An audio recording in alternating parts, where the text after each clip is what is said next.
Started here in May of 2001. So that's 74 years. I'm ready for my close-up. Yeah. When you're ready, get this guy close up if you can.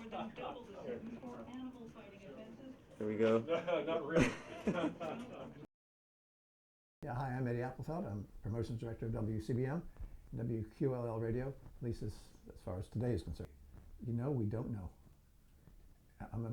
Until we find out, I'm going to stay employed here. No, actually, I'm the Promotions Director, which encompasses a lot of things, taking care of contests, getting prizes, taking care of the public appearances, getting the talent out and about, taking care of making sure everything is set up, the tables and the signs and the banners, writing press releases, that kind of thing. It's sort of a conduit between the station and the public.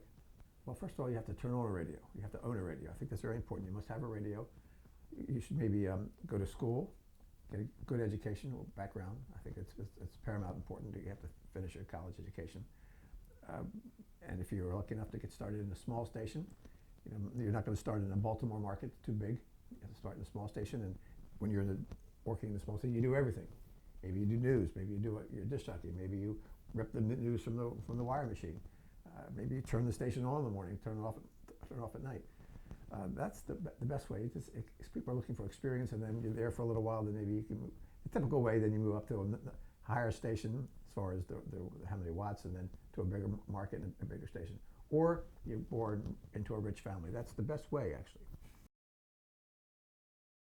In radio, I don't know if idolize is maybe too strong of a word. We respected guys. These are people you'll never know, and people who watch this because a long time ago.